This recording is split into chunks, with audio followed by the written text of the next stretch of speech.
The PGA Tour has approved Brian Rolapp's direction, yet Jack Nicklaus's warning hangs over the decision.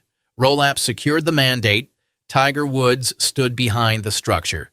Approval from Scottie Scheffler followed. That sequence put the organization in shock for a reason. Did Jack Nicklaus sign a letter? No verified document has surfaced. Claims describing it as demanding Rolapp's immediate removal are unsupported. The phrase public no-confidence vote comes from how fans interpreted his objection, not from an official ballot. Nicklaus said he was not exactly in favor of the compressed schedule before the boards approved it. That timing matters because his concern now reads like a warning filed before policy became permanent. He questioned whether stacked premium events could drain identity from historic tournaments and reduce the wider calendar to background noise. Rolapp sells controlled scarcity, a model Nicklaus fears will cheapen prestige earned across decades. That conflict may change how you see the overhaul because the loudest claim is unproven, while the deeper rejection is real inside professional golf's changing power structure. Subscribe and tell me whether Jack's warning carries more weight than the board's approval. Now let us look at what actually triggered this fight. The trigger came in Dublin, Ohio, during the press conference before the Memorial Tournament. Nicklaus had been asked about the direction of the schedule, and his first instinct was restraint. He said he did not want to comment because he was not exactly in favor of what the tour was doing. Then he explained the objection that had clearly been sitting with him. Too many important events were being pushed together, which made it harder for individual tournaments to command attention and harder for players to arrive with their best golf. That was the sentence which changed the temperature around Rolapp's overhaul. Nicklaus did not sound like a man launching a coup. His delivery was measured, almost reluctant, and he even admitted that he might be chastised for raising the subject publicly. The authority behind the comment gave it force. 18 major championships make any criticism difficult to ignore, while the Memorial gives Jack a direct stake in the tour's calendar. He built that tournament at Muirfield Village in 1976, when an active golfer hosting a major tour event was still unusual. Its standing came through decades of strong fields, course identity, charitable work, and Nicklaus's personal name. That background explains why his concern reached beyond a private complaint about dates. The Memorial holds signature event status and is presented by Workday, with the kind of purse and television position many tournaments would envy. Jack was not pleading for entry into the elite circle. He was warning that the circle could become so crowded that prestige would begin competing with itself. His example was the Cognizant Classic in Florida, which sits inside a brutal stretch. Pebble Beach, the Genesis Invitational, Bay Hill, and the Players surrounded it on the calendar.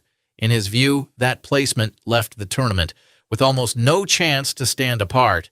The second part of his argument focused on Players. Nicklaus remembered being able to compete for 2 or 3 consecutive weeks before needing time away to recharge.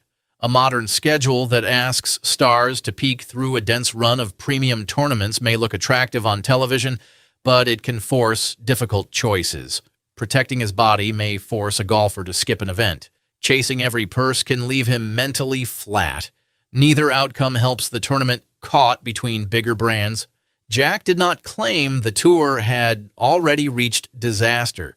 He said the problem would emerge if leadership failed to address it. That distinction mattered once the clip moved beyond the press room.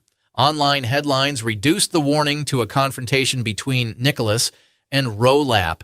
Posts on X circulated the phrase, "not exactly in favor," because those 5 words sounded stronger when detached from Jack's careful explanation. Fans who distrusted the new structure treated the quote as permission to challenge leadership. Others argued that golf needed fewer events with stronger fields. The conversation became an unofficial vote before any formal decision had been announced. Social media supplied the ballot box, though no ballot existed. The supposed letter demanding Rolapp's removal grew from that atmosphere. Nothing in Nicklaus's remarks showed that he had signed such a document. He actually said that he had not yet discussed the issue with Rolapp or outgoing Commissioner Jay Monahan, adding that he wanted to have that conversation. A removal demand would have contradicted the public timeline. The useful truth was less explosive on paper, yet more important inside the institution. Golf's most decorated major champion had placed a visible reservation beside the tour's proposed future. Rolapp entered the dispute carrying a different kind of authority. He had spent more than 2 decades at the NFL, where media strategy, scarcity, national windows, and premium inventory helped turn games into enormous commercial properties. The PGA Tour hired him as its first chief executive in 2025, while Monahan remained commissioner through 2026. Tiger Woods and Adam Scott were involved in the search process, which gave the appointment player credibility from the beginning. Rolapp's job was not to preserve every familiar feature. He had been recruited to rebuild a product damaged by Division LIV golf, confusing eligibility systems, and uneven fan interest. Tiger then became the essential bridge between the executive and the locker room. Rolapp formed the Future Competition Committee in August 2025 and placed Woods in the chair. The group included players and business figures charged with reviewing the entire competitive model. Tiger's core instinct has always involved control. As a player, he shaped seasons around major championships, chose preparation over volume, and treated every appearance as part of a larger design. The committee's work applied that instinct to the tour itself. The basic logic favored a readable season where stronger fields would compete under clearer stakes without constant distraction. Personal hostility was never required for this contrast to work. Nicklaus carried accumulated memory into the argument. Through decades of repetition, relationships, and unforgettable finishes, he had watched tournaments acquire value that outlived a broadcast window. Woods approached the question through calculated redesign, informed by a career built around selective appearances. Rolapp brought the league executives' faith in packaged scarcity. Together, those instincts turned a scheduling dispute into a struggle over golf's future value today. By March 2026, Rolapp had publicly outlined 6 developing themes rather than a final plan. The direction pointed toward a coherent season with consistent fields, an iconic opening, entry into major markets, visible movement between levels, and a stronger post-season. The language sounded orderly, but the implications were disruptive. Some existing tournaments could enter the Premier Series, while others might be transformed or left outside it. Players accustomed to sponsor exemptions might lose that route. Status would become more valuable because relegation would become more visible. The same features that promised clarity also created fear. Nicklaus's June warning arrived before those choices became official. 3 weeks later, the tour's boards approved Rolapp as the next commissioner, effective January 1st, 2027, and authorized the new 2-series competitive model for 2028. Tiger appeared publicly to introduce Rolapp as the announcement was made. That image carried its own message. Nicklaus had questioned the direction after building a tournament. Beside Rolapp stood Woods, whose committee designed the future being announced. No public, no confidence vote removed Rolapp. The institutional vote moved the other way, yet approval did not erase Jack's objection. It increased its value because the argument could now be measured against an actual structure instead of a collection of themes. Rolapp had won the formal round. Nicklaus had secured the question that would follow every decision. Can the tour strengthen its top tier without diminishing the ecosystem beneath it? The approved model makes the disagreement concrete. Beginning in 2028, the Championship Series is expected to run from February through August with 23 or 24 events. That total includes the 4 majors, the Players' Championship, international team competition, and a redesigned postseason. Tour-controlled stops will feature fields averaging 120 players, a 36-hole cut, and purses of at least $20 million. Leadership wants elite players together more often, making victory feel less dependent on who stayed home. Below that level will sit the Challenger Series, containing at least 20 events with larger fields and minimum purses of $4 million. The top 90 Championship Series players will retain their places. At least 20 competitors should earn promotion, while a multiple winner on the lower track can gain immediate access. Others may receive another chance through a short fall series. The names could change, although the governing idea is settled. Every player's status will carry an obvious result. Rolapp calls that meritocracy. Supporters expect cleaner competition because stronger fields would face consequences resembling other major sports. Fans will no longer need several priority rankings to understand who belongs at the top. Poor performance would threaten status. Emerging talent, meanwhile, receives a defined destination. The model also preserves playing opportunities outside the elite group. Those features help explain the board approval and Tiger's commitment to the project. Scottie Scheffler supplied the endorsement a new structure wants. The world's leading player said the tour was moving in the right direction and described the changes as good for competition. Larger fields appealed to him because more accomplished golfers would gain access, and stronger participation could add weight to victories. Scottie's identity is quiet dominance.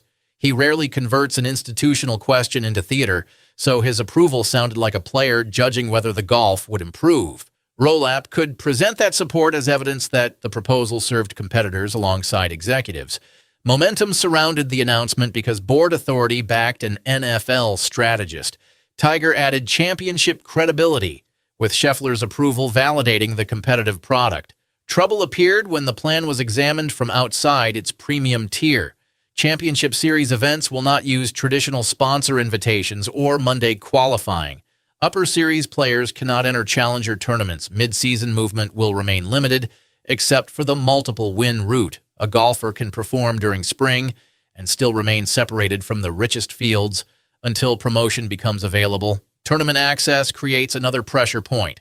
The tour has identified new markets, including Boston, Denver, New York, Seattle, and Washington.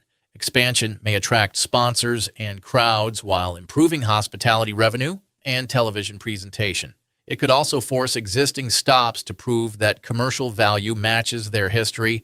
Rolapp has not released the full 2028 calendar, so claims that a tournament has already been sacrificed would be false.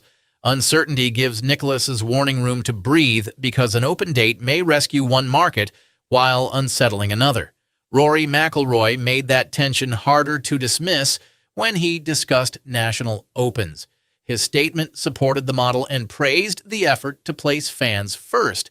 Later, before the Scottish Open, he warned that the tour should be careful about turning national championships into closed events. Cooperation between the PGA Tour and DP World Tour has given the Scottish Open a field containing leading Americans, European members, qualifiers, and invited players from several pathways.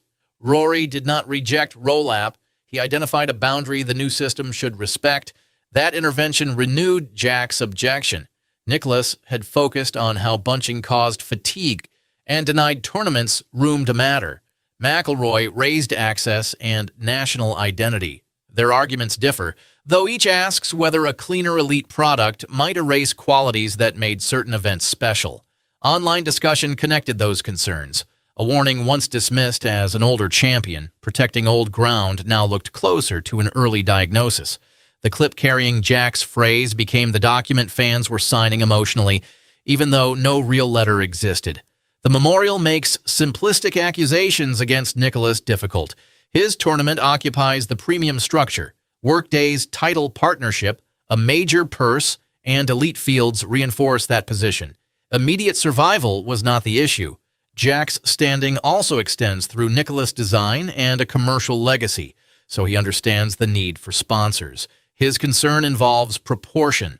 A large purse may reward importance after an event earns it, but money cannot manufacture memory. Courses and competitions still must create moments that supporters choose to revisit. Rolapp's background encourages another emphasis without proving bad intent. Scarcity helped the NFL grow. Valuable windows concentrated major matchups with media packages built around clear stakes. Golf operates differently because its athletes choose schedules across a larger inventory with less weekly certainty. League logic may reduce fragmentation, though it could widen the divide between premium tournaments and developmental events. The villain framing grows from this risk. Rolapp becomes the corporate disruptor because success requires changing what Nicklaus spent decades helping to build. Jack becomes the guardian because his objection protects inherited value. That role does not make him an opponent of every reform. Nothing in his remarks demanded abandonment of the proposal or Rolapp's dismissal. Discussion with Rolapp and Monahan remained possible after that conference. The warning says approval is not proof. A board can authorize a model before it survives player choices, sponsor negotiations, television ratings, relegation disputes, or the response of communities that lose status. The public no-confidence vote, therefore, exists only as fan judgment. It cannot be presented as governance, paperwork, or an official campaign. Its value lies in the gap between legal authority and cultural authority. Board selection gives Rolapp control over implementation. Cultural authority remains with Nicklaus because generations understand what his name represents. Tiger occupies the middle, lending his obsession with excellence to a system that may sharpen the top while narrowing the road around it. Scheffler supports its promise, while Rory has marked limits. That is the conflict triggered by Jack's sentence. It asks whether professional golf should resemble a concentrated major league or remain a broad touring ecosystem where local events can become institutions. The answer will not arrive through a leaked letter. Evidence will emerge through the 2028 calendar as careers change, sponsors decide where to remain, and fans reveal which tournaments still matter. Rolapp holds the mandate, but Nicklaus has placed a standard against it. Decisions will show whether the new tour creates importance in practice or merely reallocates attention. Subscribe for golf stories that separate verified conflict from viral claims, and tell me where you stand. Does Rolapp's overhaul protect the PGA Tour's future, or did Jack Nicklaus identify its flaw before everyone else?